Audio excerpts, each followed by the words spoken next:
एक भीषण महामारी की तरह फैला हुआ रोग है जिसे हस्त क्रिया कहते हैं, अंग्रेजी में जिसे मास्टरबेशन कहते हैं। इस हस्त क्रिया के द्वारा आगे चल करके वो नितांत नपुंसकता को प्राप्त हो जाता है। अब चिड़चिड़ा स्वभाव हो गया, एकदम निराश हताश उदास, अब क्या करें, शरीर नष्ट कर दें, वो डिप्रेशन में पहुंचने लगे। हस्त क्रिया से संपूर्ण शरीर ढीला, फीका, दुर्बल, कमजोर और रोगों का प्रादुर्भाव होने लगता है।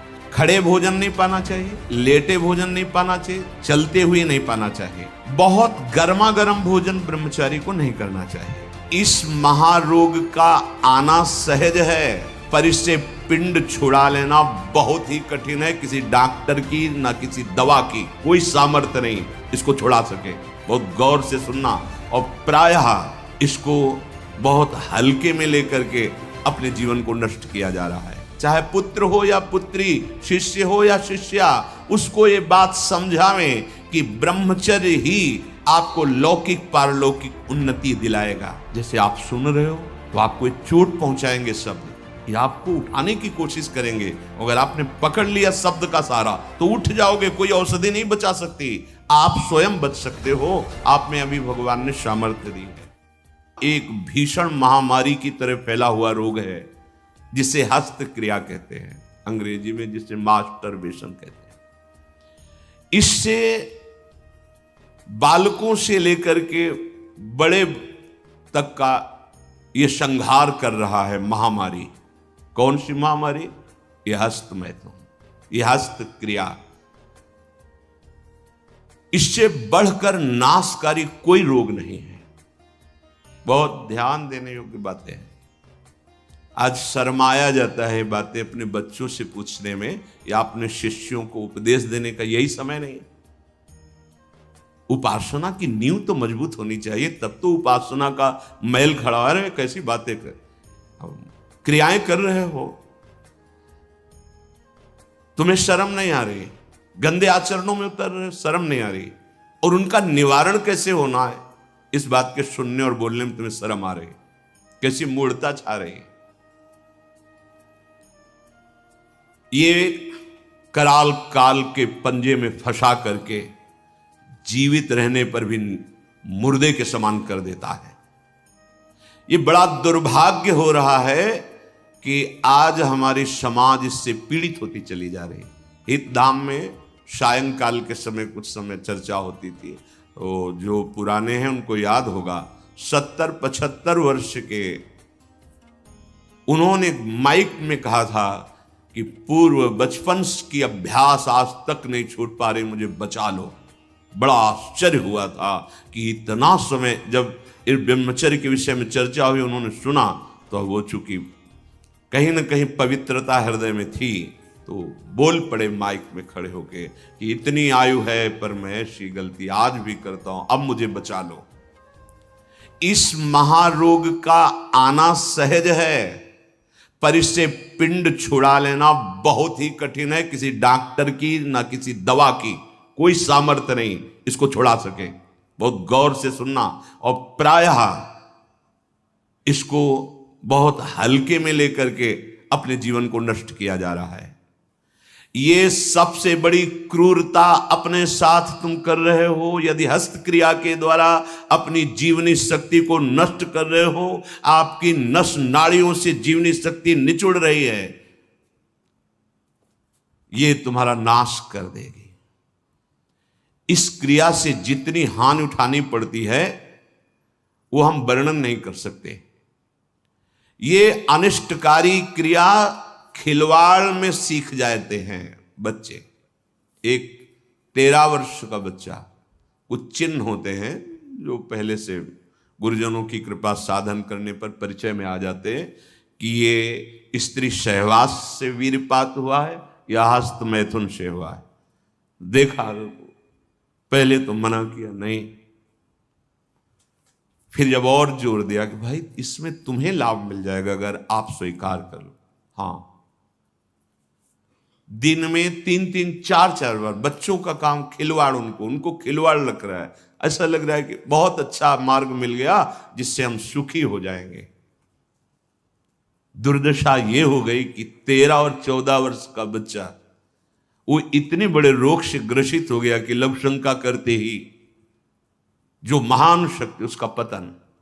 अब न भजन में रुचि, न किसी सेवा में रुचि, पागलों जैसी बात। तुमको समझाया जी क्या स्मृति का लोप हो रहा है, कोई उत्साह नहीं, एक जीवन मृत तुल्य बच्चा है यार, बच्चा, जहां कहीं कोई गुंजाइश नहीं।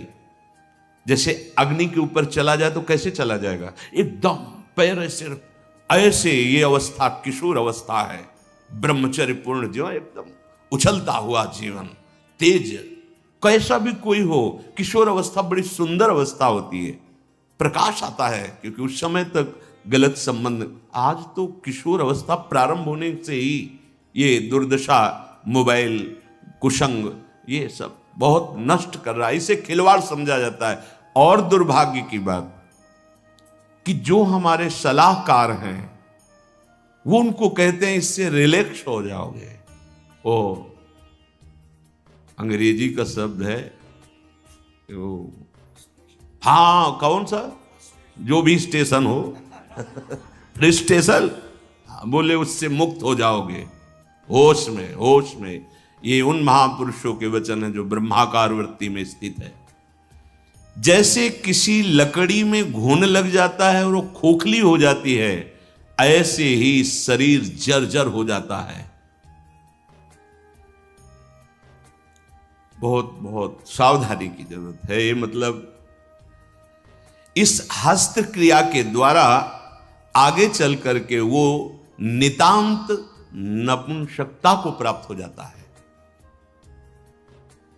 नशों में ऐसा दौर्बल्य, ऐसी कमजोरी आ जाती है कि सहवास के लिए सोचा मात्र खत्म हो गया जी, सहवास की योग्यता खत्म हो जाती, गृहस्थ मार्ग में चलने लायक नहीं रहता, संतान उत्पन्न करने की सामर्थ्य नहीं रहती।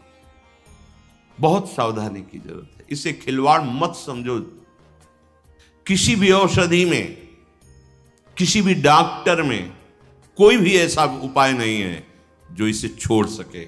आपकी स्वीकृति ही एकमात्र है, सत्संग ही एकमात्र है, भगवत चिंतन, भगवत कृपा ही एकमात्र उपाय है कि इस महान रोग से, और ये वायरल की तरह फैल रहा है, जैसे कोरोना वायरल नहीं था ऐसे फैल रहा है। छोटे छोटे बच्चे जो अभी जानते भी नहीं, वो इतने से संस्कार पड़ रहा है, अच्छा लग रहा है। अब वो जीवन भर, अगर अभी तो नहीं, अभी सुधर जाए, नहीं जीवन भर नहीं रोक सकता, नहीं रोक सकता।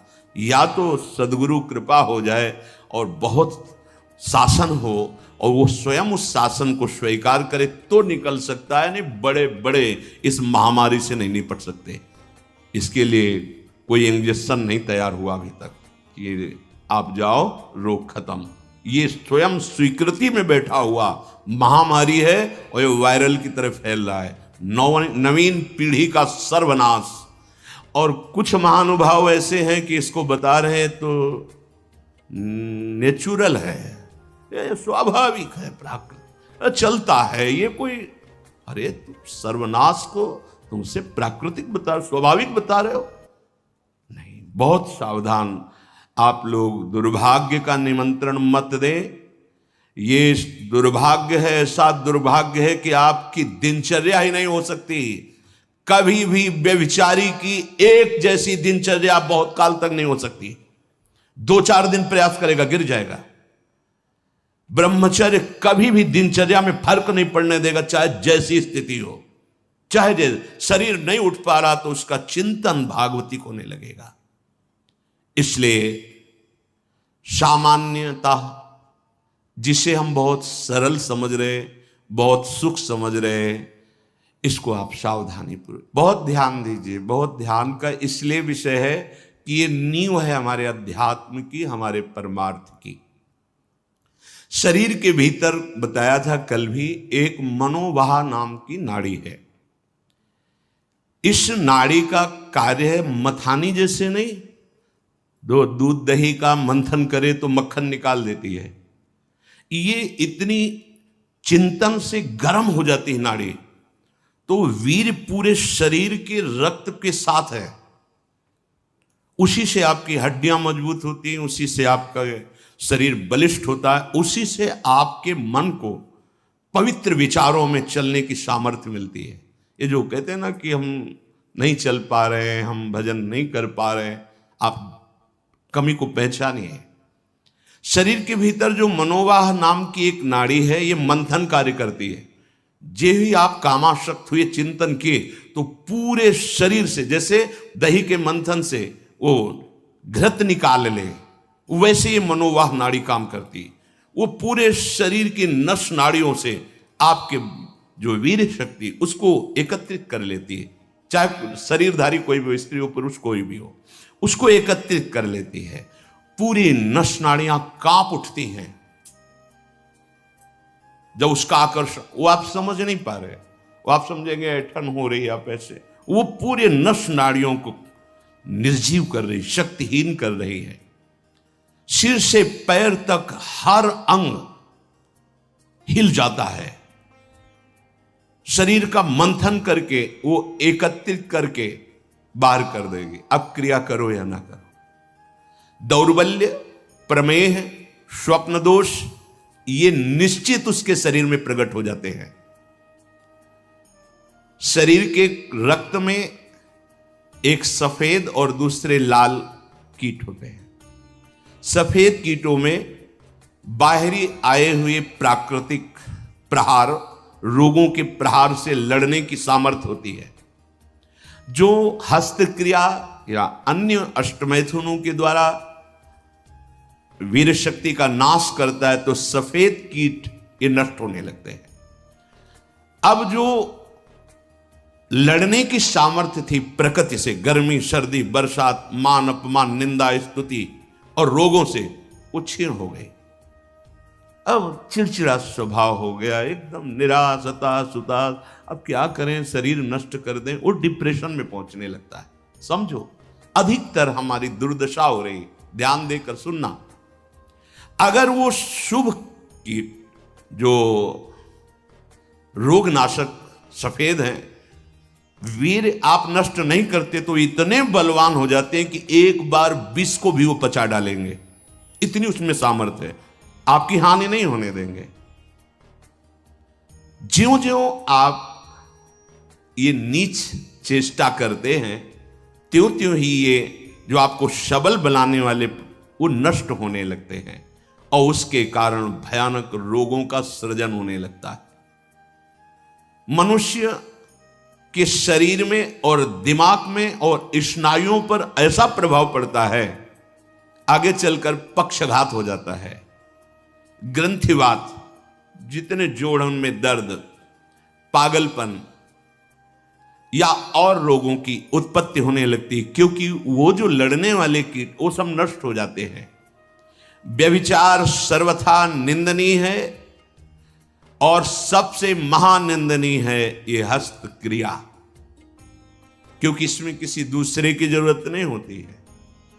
बहुत सावधान, बहुत नीच प्रवृत्ति है इसका। वायरल की तरह, जैसे वायरस होता है वो वायरल हो जाता है, ऐसे हो रहा है, ऐसे जिसको देखो सुख का साधन माने हुए है, नवीन अवस्था अपने को नष्ट कर रहे, और प्रमाण उनको मिल जाता है ऐसे बहिर्मुख लोगों से जो कहते हैं कि हाँ, आपका हृदय ठीक रहेगा, आपका स्वास्थ्य ठीक रहेगा, आप दिमाग से एकदम शांत हो जाए। कैसा नीच उत्तर है, कैसा उपदेश है, नाश करने वाला। तस्मात् शास्त्रम प्रमाणम ते कार्या कार्य व्यवस्थितो। आपने वेद पढ़ा है, आयुर्वेद। कौन सी डॉक्टरी ऐसी कहती कि ऐसा करने से आप स्वस्थ हो जाओगे? शास्त्र प्रमाणित, धर्म प्रमाणित उपदेश होना चाहिए। छोटे छोटे बच्चे, नवीन बच्चे जब ये सब पढ़ते हैं और ये सब सुनते हैं, धिक्कार है जीवन को, जो हमारे नवीन पीढ़ी को बर्बाद किया जा रहा है। ऐसे नाटक, सिनेमा, ऐसे उसमें जिसमें हमारी जो संयम की वृत्ति है वो सब नष्ट हो जाए। इस क्रिया के द्वारा सबसे पहला धक्का हृदय पर लगता है। इसका धक्का बार बार लगने से यक्षमा, हृदय रोग और स्मृति का नाश ये शुरू हो जाते हैं। इसे राजक्षमा कहते हैं। यही रोग हुआ था विचित्र वीर्य को। 2 पत्नियों के संयोग में बावरे हो गए, समझ नहीं पाए सिद्धांत को। भयानक हृदय रोग, हृदय का कमजोर हो जाना, जरा सी बात में घबराहट पैदा होना, डर जाना, उत्साहहीन हो जाना। है क्या बात है, एकदम कोई बात नहीं, बेमतलब कल्पना में पर, ये आपके ब्रह्मचर्य नाश का लक्षण है। ऐसा अभागा मनुष्य जीता हुआ भी मृत्यु तुल्य है। मस्तिष्क में बिजली की तरह इसका प्रभाव पड़ता है ब्रह्मचर्य नाश का। वो एकदम क्षीण करता चला जाता है। याददाश्त नष्ट हो जाना, शरीर में एक अजीब सी पीड़ा होना, खाली खालीपन महसूस होना, सुबुद्धि का पूर्ण रूप से ह्रास हो जाना, प्रतिभा न रह जाना, तेज न रह जाना, उत्साह न रह जाना और पागल सा व्यवहार होना, यह शुरू हो जाता है ब्रह्मचर्य नाश से। मस्तिष्क कमजोर होते ही आंखों की ज्योति लड़खड़ा जाती है। ऐसे देखें, अवस्थागत बात अलग है। अभी ब्रह्मचर्य रह करके आप देखो, ये तो प्राकृतिक नेत्र हैं, आपके दिव्य नेत्र खुल जाएंगे। कान में सुनने की शक्ति, दांत के मसूड़ों का फूल करके दांतों को जो रोकने की शक्ति, शरीर की शक्ति, ये सब नष्ट हो जाती है, क्योंकि ब्रह्मचर्य ही सबका आधार है। बहुत जल्दी बाल झड़ना, बाल पकना, जैसे राजा के नष्ट होने पर संपूर्ण सेना बंदी बना ली जाती है, ऐसे ही शरीर का राजा है ब्रह्मचर्य वीर। इसके नष्ट होने पर हर इंद्रिय, हर नस नाड़ी पराजित हो जाती है। आंख, नाक, कान, जिह्वा, वाणी, पैर, त्वचा, आंतें और इंद्रियां, ये सब असमर्थ होने लगती हैं। पाचन शक्ति पर बहुत बुरा प्रभाव पड़ता है। अब ये नाश नहीं तो और क्या है, जीते जी नाश है। हस्त क्रिया से संपूर्ण शरीर ढीला, फीका, दुर्बल, कमजोर और रोगों का प्रादुर्भाव होने लगता है। मुख की कांति हीनता बढ़ती चली जाती है। मुख प्रसन्न तन तेज विराजा, कीने से रामचंद्र कर काजा। यार चेहरा देखो, वैसा लगता है जैसे सब उड़ गया, कुछ नहीं रह गया, बस केवल सजावट सजावट रह गई है। पवित्रता, जितेंद्रियता, बल, अध्यात्म चिंतन कुछ नहीं, शून्य। बस वही वर्तमान भोगों का चिंतन, कैसे भोगूं, भोगे हुए भोगों का चिंतन। बस आप देख लो अपने हृदय में झांक करके। संपूर्ण जीवन विषयानंद में फंस जाता है। इंद्रिय दुर्बलता के कारण अगर वो गृहस्थ में भी गया तो वो गृहस्थ में भी अपने धर्म का पालन नहीं कर पाता, क्योंकि उसकी जो शक्ति है वो नष्ट हो चुकी है। संतति सुख से भी हाथ धो बैठता है। फिर जो उसको जलन और शोक होती, क्योंकि वो जो कर्तव्य करना चाहिए गृहस्थ का वो नहीं कर, उसकी सामर्थ्य नहीं रह गई। अब वो अपनी बात तो बता नहीं सकता किसी से। अब जो अंदर जलन हो रही उसका निराकरण कहीं नहीं है। सावधान हो जाइए। ना वैरागी और ना गृहस्थ कुछ नहीं रह पाओगे यदि ये गंदी बातें आप नहीं त्याग पाए। बोलो ऐसे आदमी की सुख की आशा क्या, और अंत में इसका परिणाम महापाप नरक मिलता है। ऐसा थोड़ी है कि आप सोचो कि मेरा शरीर मैं जो चाहूं कर लूं। नहीं नहीं, आपको दिया गया ये भागवतिक है, आपको प्रभु की तरफ से मिला है। जैसे आपका शरीर है और अभी रिपोर्ट कर दी जाए कि आप अपने शरीर को नष्ट करना चाहते, आपको दंड मिलेगा इस बात का। आप शरीर का सतमार्ग में प्रयोग कीजिए, आप इसका असत मार्ग में आप इसको नष्ट करने का अधिकार नहीं रखते। यहां भी तो फिर भागवतिक विधान में तुम्हारा इतना अधिकार कहां कि तुम इसे मनमानी नष्ट कर दो। दुर्बल चित्त हो जाता है, संयम बिल्कुल नहीं रहता। जब कभी उसको इसका दोष अनुभव में आता है सुनने में, तो प्रतिज्ञा करता है, पर ऐसी हजारों प्रतिज्ञाएं वो रोज करता है, रोज तोड़ता है। क्यों? क्योंकि वो बल ही नहीं रह गया है। जो इस वासना से पीड़ित है, अगर थोड़ा भी हृदय सात्विक है तो शर्मिंदा रहता है, उसकी एक अजीब स्थिति अंदर रहती है, खुलकर किसी से बात नहीं कर सकता, आंख मिलाकर बात नहीं। और जो मलिन हृदय का होता है वो इतना अकड़ करके इतना राक्षसी प्रवृत्ति का हो जाता है, बिल्कुल ढीठ। ये दो वृत्तियां आती हैं जो ब्रह्मचर्यहीनता होती, यह तो इतनी शर्मिंदगी, थोड़ा सा भी हृदय अगर सात्विक है वो ग्लानि, और यह भी इतनी दुष्टता। जो आनंद में हंसमुख होना चाहिए वो उदास, एकदम तेजहीन। उसकी सूरत देखने पर लगता है रोने वाला ही है।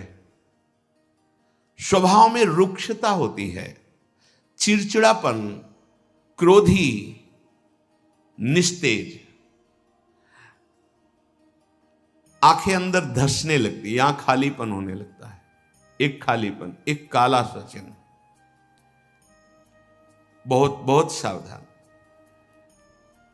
ये इतना भयानक रोग है कि जवानी में भी वृद्धावस्था के लक्षण प्रकट होने लगते हैं। किसी भी कार्य में मन न लगना, पड़े रहने की इच्छा होना, थोड़ी मेहनत करने पर हांफते रहना, आगे क्या करना ऐसे विचार करने की शक्ति नष्ट हो जाना, बहुत जल्दी क्रोध आकर के आवेश में कुछ ऐसे वचन बोलना, क्रियाएं करना। देखो ना, सुनने को मिलता, माता पिता को पीटा, ऐसा किया, वैसा। कुचिंताओं की बाढ़ आ जाती है, कुचिंताओं की। उसके हृदय में एक भय, एक जलन, एक घबराहट बनी ही रहती है। थोड़ी सी बात उसको पहाड़ जैसी मालूम होती है, विचार के द्वारा काट नहीं पाता है। बार बार झूठ बोलना उसका स्वभाव बन जाता है। बार बार भूख लगना या जठराग्नि का मंद पड़ जाना, ये दो दोष होते हैं। अन्न ना पचना या तो बार बार ऐसा लगना कि खाओ, और मलबद्धता आते, जब वीर शक्तिहीन हो जाती है तो मल को पकड़ने लगते हैं, उनमें सामर्थ्य नहीं रह जाती पचाने की या मल निकालने की, तो कब्जियत बनी रहती है। नींद का या तो नाना और या आना तो कुंभकर्ण जैसे सोना, पड़े हैं ऐसे दो। उठते समय निरुत्साह, आलस्य, आंखों को बहुत भारीपन होना, नहीं खुलने देना, ऐसा। जब आप संयम से चलेंगे ना, घड़ी की अलार्म की जरूरत नहीं होती, ठीक समय में नेत्र खुले, ऐसा नहीं, ऐसे नहीं, एक दिव्यता आती है। अभी आप उधर कदम सही ढंग से नहीं रख रहे, इसलिए है अलार्म बजते रहते, सो रहे। परमार्थ में या व्यवहार में भी आपको चलना है तो आपका संयम बहुत अनिवार्य है।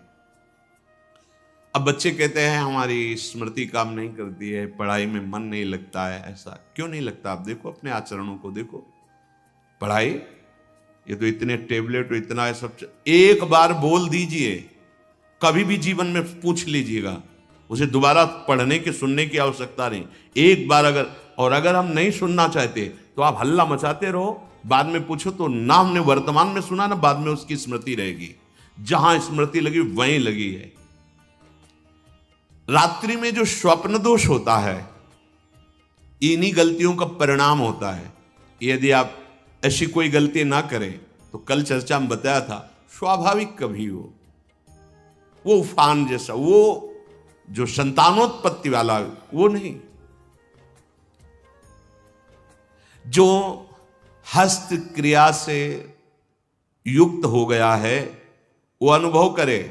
लघु शंका के पहले या बाद में देखना, जो जीवनी शक्ति है वो आपको ह्रास होती दिखाई देगी, बूंद बूंद निकलते दिखाई दे, कितना सर्वनाश कर रहे हो। बाद में तुम सोचो हम ये विटामिन खा लेंगे, वो खा लेंगे, कुछ नहीं, उसकी पूर्ति नहीं हो सकती, उसकी पूर्ति नहीं हो सकती। आगे इसमें आता है ये जो आयुर्वेदिक औषधियां दी जाती हैं ये बलिष्ठ होती हैं, और ये चूंकि आपकी प्रवृत्ति गलत है, वो बलिष्ठ होकर आपको और कामोत्तेजना प्रदान करेंगी, तुम रोक कैसे पाओगे? संयम नहीं। इसीलिए कोई औषधि नहीं है, आप स्वयं औषधि हैं उसके। आपका दृढ़ निश्चय और कुछ व्यायाम, प्राणायाम, आहार शुद्धि और नाम जप, इससे आप शासन में ला सकते हैं। इस बात को कौन अपने बच्चों को बैठाल कर समझा रहा है? अगर वो नहीं है तो सावधान हो जाएंगे कि अगर कोई ऐसी बात बताता है तो माता पिता ने मुझे पहले सिखा रखा है कि ये बहुत नाशकारी क्रिया है, कभी ऐसा नहीं करना। आप बताते हैं क्योंकि आपको फुर्सत कहाँ है, आप अपने मनोरंजन में मस्त है, आपको यही लगता है खिलाना पिलाना ही केवल बच्चों का प्यार दुलार है। नहीं, कभी बैठा लिए, उनकी दिनचर्या देखिए, आप उनसे पहले इस महान दुर्गुणों का आगाह कीजिए कि ऐसी ऐसी बातें आगे कोई तुम्हें सिखा सकता है या तुम्हें है तो नहीं, जानकारी करनी चाहिए। अगर कभी ऐसा हो तो ऐसा मत करना। जो नवयुवक हैं, हाथ पैरों के जोड़ों में दर्द मालूम दे रहा है, शिथिलता हो रही, दिमाग में एक सनसनी बनी रहती है, आपको ये अश्लील चित्र देखना अच्छा लगता है, गंदी बातें करना अच्छा लगता है, ये सब उसी हस्त क्रिया का परिणाम है। जिनको बार बार एक स्वाभाविक लघु शंका लगती है, एक बार बार ये आपका लक्षण है कि आपने ब्रह्मचर्य का नाश बहुत अच्छे से किया है। कोई भी हो, गृहस्थ हो, विरक्त हो, कोई भी हो, हाथ पैर में कंपन होना, चेहरे पे मुहासे उभर आना, एकदम उठ के खड़े हुए अंधकार सा छा जाना, स्मरण शक्ति का लोप हो जाना, चित्त का अत्यंत चंचल रहना, दुर्बलता, प्रतिज्ञा पूरी ना करना, कोई भी कार्य पूरा ना करना, दिमाग में हर समय गुस्सा गर्मी छाना, नेत्रों में जलन होना, क्षण में गुस्सा क्षण में शांत, माथा, कमर, मेरुदंड, छाती, इनमें दर्द होना। ये बिल्कुल ध्यान से सुन लीजिए। रीढ़ की हड्डी झुकाकर बैठने में आराम महसूस करना, ये सब उसी ब्रह्मचर्य नाश के लक्षण है। ब्रह्मचर्य आपको ऐसे बैठने ही नहीं देगा, तो देखो जरा सी एकाग्रता का आएगा तो बिल्कुल सावधान। अरे महान शक्ति है। मुख से दुर्गंध और शरीर से दुर्गंध आने लगती है, जो अपनी इस ब्रह्मचर्य शक्ति का नाश करता है, दुर्गंध युक्त शरीर हो जाता है। नाक के किनारे ऐसी हल्की हल्की झाई आने लगती है, ऐसे यहां हल्की हल्की झाइयां पड़ने लगती, काले दाग जिन्हें कहते हैं, ये चिन्ह है ब्रह्मचर्य का नाश करने की। आवाज में कोमलता नष्ट हो जाती है, रुक्षता आ जाती है, स्वभाव में अप्रिय स्वभाव बन जाता है। कोई भी तुम्हारे पास बैठना नहीं चाहेगा, वही बैठेगा जो तुम्हारे लक्षणों से युक्त होगा। किसी भी मार्ग में उसको कामयाबी प्राप्त करने का उत्साह नहीं रह जाता। कर एक नवयुवक भाई कह रहे थे कि अगर वचन सुनने को न मिलते तो हमने तो ठान ही लिया था कि अब अपने शरीर को पूरा कर देंगे। बचा लिया आपने हमारे जीवन। ओ बड़े भाव से गदगद होकर कह रहे थे, ये जैसे आप सुन रहे हो तो आपको एक चोट पहुंचाएंगे शब्द, ये आपको उठाने की कोशिश करेंगे। अगर आपने पकड़ लिया शब्द का सहारा तो उठ जाओगे, कोई औषधि नहीं बचा सकती। आप स्वयं बच सकते हो, आप में अभी भगवान ने सामर्थ्य दी है, अभी बच सकते हो। अगर आपने अभी अपने को नहीं संभाला, सोचो जरा, आप इतनी कीमती महान वस्तु को खिलवाड़ में नष्ट कर रहे हो। क्या चाहते हो? गृहस्थ में संतानोत्पत्ति के लिए आदेश है, व्यभिचार के लिए थोड़ी आदेश है। प्रत्येक माता पिता गुरु बड़े जनों को ये कर्तव्य का पालन करवाने के लिए चाहिए कि उनको अपने पास बैठा ले, चाहे पुत्र हो या पुत्री, शिष्य हो या शिष्या, उसको ये बात समझावें कि ब्रह्मचर्य ही आपको लौकिक पारलौकिक उन्नति दिलाएगा। इसमें लज्जा संकोच करना बिल्कुल मूढ़ता होगी कि हम अपने बच्चों से ऐसी बात क्यों करें, या ये समझना कि मैं ऐसा बोलूंगा तो कहीं कोई ऐसा ना सोचे। मान लो गुरु है, उपदेश कर रहा है। कहीं ये ना सोच बैठे कि लोग क्या कहेंगे कि रामकृष्ण हरि की चर्चा छोड़ करके क्या चर्चा कर रहे हैं। शरीरम व्याधि मंदिरम ये तभी बनता है जब आप ब्रह्मचर्य का नाश करते हैं। अतः माता पिता से, गुरुजनों से सबसे प्रार्थना है कि संकोच लज्जा छोड़कर अपने प्रियजनों को पास बैठाल कर, चाहे बच्चा हो या बच्ची हो, संयम की शिक्षा जरूर बतावें कि कैसे हम अपने जीवन को, भविष्य को, आप क्या समझते हो, अच्छे अच्छे पदार्थ पवा दिए, खूब पैसा लगा करके उनकी सुविधाएं दे दिए, लेकिन वो जो आचरणहीन हो रहे हैं, जो जीवनी शक्ति का नाश कर रहे हैं, किस उन्नति में जाएंगे। जब अंदर ब्रह्मचर्यहीनता आती है तब नशा करने की इच्छा होती है, क्योंकि विक्षिप्तता सही नहीं जाती है।